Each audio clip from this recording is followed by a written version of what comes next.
ওয়ার্ডের মেম্বারও জিনা করে, ইউপি চেয়ারম্যানও জিনা করে, স্বয়ং এমপি সাহেবও জিনা করে, আছে না নাই? ইমান। এইবার শয়তান ডাক দি বলে, রাসূলুল্লাহ ইয়া হাবিবাল্লাহ, সমাজের মধ্যে কিছু ভদ্র ব্যক্তি আছে, সমাজের মধ্যে কিছু নারী আছে, কিছু পুরুষ আছে, নবী গো, ওরা হাঁটতেও জিনা করে, বসতেও জিনা করে, চলতেও জিনা করে, ওদের কর্ম চিন্তা চেতনাও জিনা হয়ে গেছে। ইয়া রাসূলুল্লাহ, চোখের মাধ্যমে জিনা করে, হাতের মাধ্যমে জিনা করে, পায়ের মাধ্যমে জিনা করে, মস্তিষ্কের মাধ্যমে জিনা করে। নবী গো, যারা জিনা করে তারা তো আপনার বন্ধু না, তারা তো আপনার বন্ধু না। নবী গো, যারা জিনা করে তারা হলো শয়তানের বন্ধু। এই ইমানদার মুসলমান, ওই জিনাখোর বাংলার জমিনে আছে না নাই? জোরে কয় না, আছে না নাই?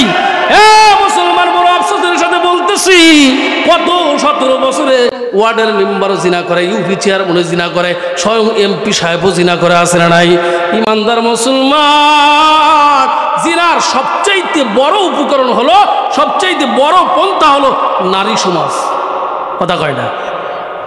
বলতে পারে এটা কেমন? শয়তানের হায়ার অ্যান্টিবায়োটিক মেডিসিন হলো মহিলা জাতি। কথা কয়? মহিলা জাতির কাছে হাদিস যেমন, হুজুর যেমন, বক্তাও তেমন। কথা কয় না? সাধারণ পাবলিকও তেমন। কেন? শয়তান ওদেরকে পাওয়ার দিয়ে দিছে। শয়তান কখনো নারীদের পর দায়িত্ব দিয়েও গেস্ট হাউসে ঘুমাতিস।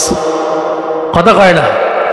এই ইমানদার মুসলমান, বাংলাদেশে পৃথিবীর বুকে সবচেয়ে খারাপ মাধ্যমটা হলো মোবাইল ফোন। একমাত্র মোবাইল ফোনের মাধ্যমে অশ্লীল বেহায়াপনা বেড়ে গেছে, ঠিক কিনা বলেন? হে মুসলমান, আজ থেকে 20 বছর পূর্বে সমাজের পরিস্থিতি এত খারাপ ছিল না, ছিল না।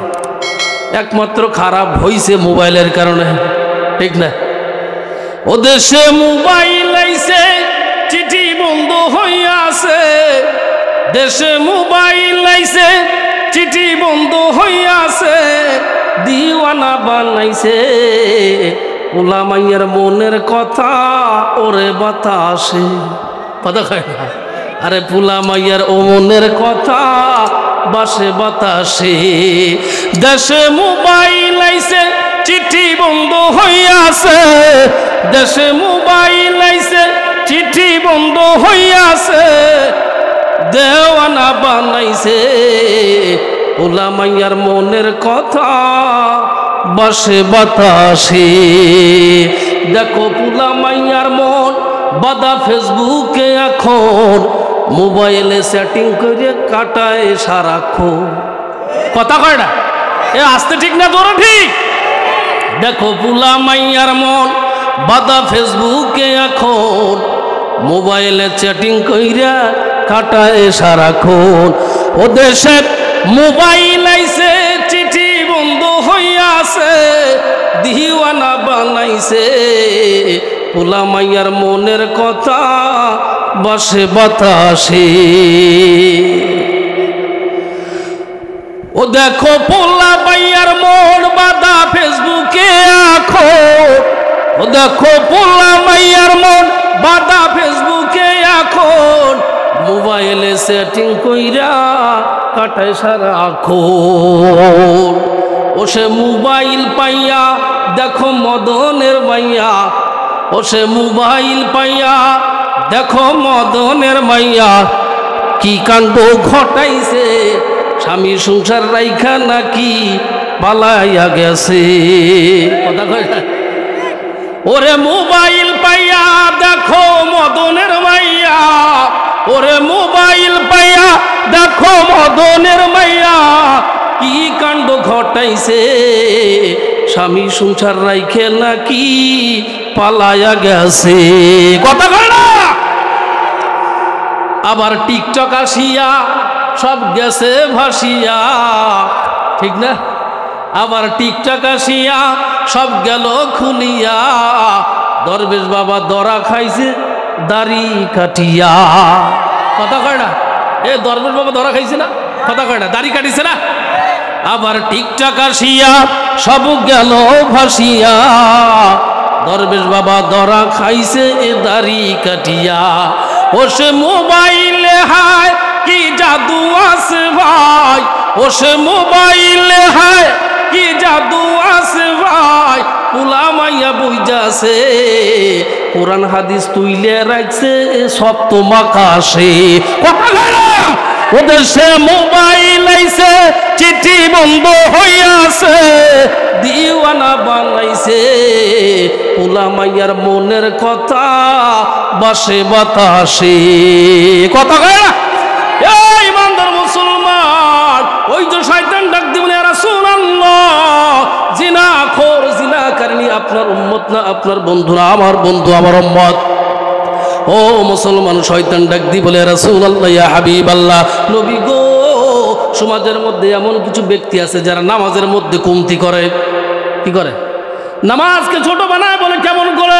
নির্বাচন চলাকালীন সময় কত চেয়ারম্যান প্রার্থী দেখলাম ওযু নাই নামাজ পড়ে। কথা কয় না? ওযু নাই নামাজ পড়ে, যাও নামাজ পড়ে খালি ঘন ঘন সিজদা দেয়। কথা কয় না? চেয়ারম্যান সাহেব করলেন কি? নির্বাচনী নামাজ পড়লেন। বিশ্বাস না হয় নাম করলে ভালো চিনবে না, মোটা করিয়ে বেরেল বেরেল বাপ। ইমানদার মুসলমান, শয়তান কয়, ইয়া রাসূলুল্লাহ, ইয়া হাবিবাল্লাহ, নবী গো। এরপরে আসেন, সমাজের মধ্যে কিছু ধনী আছে, পর্যাপ্ত টাকার মালিক, অর্থ সম্পদ প্রাচুর্যের মালিক। ইয়া রাসূলুল্লাহ, রমজান মাসে হিসাব যদি করা হয়, যাকাত আসছে 1.5 লক্ষ টাকা, কিংবা ধরে নেন 2.5 লক্ষ টাকা। ওই ব্যক্তি ওই 1.5 লক্ষ টাকার মধ্যে থেকে সাজাদপুর বাজারে গিয়ে 30,000 টাকার লুঙ্গি আনছে। কি করছে? লুঙ্গি আনছে, লম্বা সিরিয়াল লাগাইছে, বাঁশবাগান সহ। হঠাৎ করে একজন গুতলাইকে পড়ে গেছে, ফেসবুকে সোশ্যাল মিডিয়াতে ভাইরাল হয়ে গেছে। কুশিয়ারা অমকে এতগুলো লুঙ্গি জাকাত দিবেন লাগিয়ে একজন মানুষ আহত হয়ে গেছে। আসলে কি এর জাকাত আদায় হয়েছে? কথা কয় না, জাকাত আদায় হয় নাই। ও ইমানদার মুসলমান, শেষ কথা বলতেছি। শয়তান বলেন, ইয়া রাসূলুল্লাহ, ইয়া হাবিবাল্লাহ, নবী গো, 10 নম্বরে হলো ওই সমস্ত লোকেরা যারা দুনিয়ার প্রতি বেশি লোভ। এই ইমানদার মুসলমান, যার শানে আল্লাহর রাসূল বলেন, আদ-দুনিয়া জিফাতুন ওয়া তালিবুহা কিলাব, দুনিয়াটা হলো মৃত্যু একটা জন্তু, মৃত্যু জন্তু। আর মৃত্যু জন্তু যারা তালাশ করে তারা হয় কুকুর। ঠিক নি? এই ইমানদার মুসলমান, কুশিয়ারার মানুষ, বাগজানের মানুষ, সুমাস্টারের মানুষ, বাইকুরাটির মানুষ, সবাই ভদ্র, সবাই শিক্ষিত। এই মেহগুনি বাগানের মধ্যে যদি কষাই মরা গরু জব করে কয়, আপনাদেরকে রান্না করে দেবো, কারা কারা খাইবেন? কথা কয় না? সবাই খাবেন নি? মাংনা দিছে 700 টাকা কেজিতে, খাবেন নি? কেন খাবেন না? মুসলমানের জন্য মরা গরু খাওয়া হালাল না হারাম? এই ইমানদার মুসলমান, ওই মরা গরু আপনি খাবেন না কেন? মুসলমানের জন্য হারাম। পক্ষান্তরে একটা কুকুর, আপনার বাড়ির যেই কুকুরটা থাকে, রাত্রে গরু খননের মধ্যে ফেলায় দিছে, সকালবেলা কুকুর নিজের নাকটা লাগাইয়া শুকতে শুকতে গিরান নিতে নিতে গরুর কাছে চলে গেছে। নিজে পেট ভরে খাইছে, খায় আর চিন্তা করে, হায় হায়, জানুয়ারিতে গরু পাইলাম, ফেব্রুয়ারিতে পাবো কিনা সন্দেহ আছে। কি করা যায়? এখান থেকে কিছু খাবার লইয়া ওই বাঁশবাগানের নিচে গোপন জায়গায় রেখে আসবো। ও মুসলমান, খাইতে খাইতে খাদ্যনালী পর্যন্ত চলে গেছে। এখন কুকুরের জাতি ভাই, প্রতিবেশী, আপন ভাই যা কয়, কিরে আমার দিবি না একটু? কুকুর লেজ ঘুরে আর কয়, না না না, খাইতে খাইতে মারা যাব, কাউকে এক টুকরা দেব না। কথা কয় না? হে মুসলমান, বাংলাদেশের মুসলমান বাড়ি গাড়ি, ইন্ডাস্ট্রিজ, প্রপার্টিজের মালিক হয়ে গেছে। ঢাকার জমিনের রাজধানীর মধ্যে বিল্ডিং কয়েকতলা, এখনো লোভ যায় নাই, লোভ যায় নাই। কয় আমার বাড়ির পাশে একজন গরিব অসহায় মানুষ আছে, কয় সরায়া দে, ওর কারণে পরিবেশ নষ্ট হইতেছে। কথা কয় না? ইমানদার মুসলমান, না না রে মুসলমান, আল্লাহ বলেন, ইন্নাল্লাহা আশতারা মিনাল মুমিনিনা আনফুসাহুম ওয়া আমওয়ালাহুম বিআন্না লাহুমুল জান্নাহ। আল্লাহু আকবার বলেন। ও ইমানদার মুসলমান, ওই যে সিদ্দিক আকবর আবু বকর সিদ্দিক রাদিয়াল্লাহু তাআলা আনহু ফজরের নামাজ পড়ে হাওমাও করে চিৎকার শুরু করছেন। ও মুসলমান, আমার আপনার নবী, রহমতের নবী আমার ডাক দিয়ে বলেন, আবু বকর, আবু বকর, তুমি কেন কান্না করো? তুমি কেন কান্না করো? ও মুসলমান, কান্না করতেছেন সিদ্দিক আকবর আবু বকর সিদ্দিক রাদিয়াল্লাহু তাআলা আনহু। যেই আবু বকর শানা, আমার নবী ফরমান, আবু বকরের আমলকে যদি এক পাল্লায় রাখা হয়, আর গোটা পৃথিবীর মুসলমানের আমলকে যদি এক পাল্লায় রাখা হয়, আবু বকরের আমলের পাল্লাটাই ভারী হবে। চিৎকার দিয়ে কন্যা মারহাবা। এ মুসলমান, আবু বকর সিদ্দিক রাদিয়াল্লাহু তাআলা আনহু কান্না করেন। আমার আপনার নবী, রহমতের নবী আমার ডাক দিয়ে বলল, ও আবু বকর, তুমি কেন কান্না করো? সিদ্দিক আকবর আবু বকর সিদ্দিক রাদিয়াল্লাহু তাআলা আনহু বলেন, ইয়া রাসূলুল্লাহ ইয়া হাবিবাল্লাহ, আমি একটা কথার উপরে কান্না করি। বলে কোন কথা? বলে আল্লাহ বলেছেন, ইন্নাল্লাহা আশতারা মিনাল মুমিনিনা আনফুসাহুম ওয়া আমওয়ালাহুম বিআন্না লাহুমুল জান্নাহ। ইয়া রাসূলুল্লাহ, আমি এই আয়াতের উপরে কান্না করি। হে মুসলমান, নবীজি বলেন কেন কান্না করো? সিদ্দিক আকবর বর্মান, নবী গো মদিনার বাজারের মধ্যে আমার একটা কাপড়ের দোকান আছে। ইয়া রাসূলুল্লাহ, মদিনার বাজারে আমার একটা কাপড়ের দোকান আছে। নবী, গত সপ্তাহে একজন মানুষ বয়োবৃদ্ধ মহিলা আমার দোকান থেকে একখানা কাপড় নিয়ে গেছেন। নবী গো গত সপ্তাহে নিয়ে গেছেন, আজকে কাপড়টা ফেরত দিয়ে গেছে।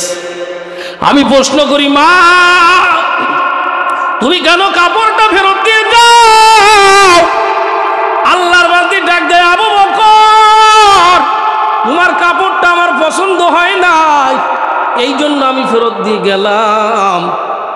ইয়া রাসূলুল্লাহ ইয়া হাবিবাল্লাহ, নবী গো, আল্লাহ তো বলেছেন, ইন্নাল্লাহা আশতারা মিনাল মুমিনিনা আনফুসাহুম ওয়া আমওয়ালাহুম বিআন্না লাহুমুল জান্নাহ। আমি মুমিনদের কাছ থেকে জান এবং মাল কিনে নিয়েছি। বিআন্না লাহুমুল জান্নাহ, বিনিময় দিয়েছি জান্নাত। নবী গো, হাসরের ময়দানে আমার মালিক যদি ওই মহিলার মতো বলে, আবু বকর, তোমার কাছ থেকে তোমার জান এবং মাল কিনে নিয়েছিলাম, কিন্তু তোমার জান এবং মাল আমার কাছে পছন্দ হয় নাই, আমার কাছে পছন্দ হয় নাই, তোমার জান এবং মাল তুমি ফেরত নাও, ফেরত নাও। নবী গো, মালিক যদি এমনি করে বলে, আমি আবু বকরের কোন অবস্থা হবে, কোন অবস্থা হবে? এই জন্য আমি আবু বকর কান্নায় পড়ে গেছি। চিৎকার দিয়ে কন্না আল্লাহু আকবার। ইমানদার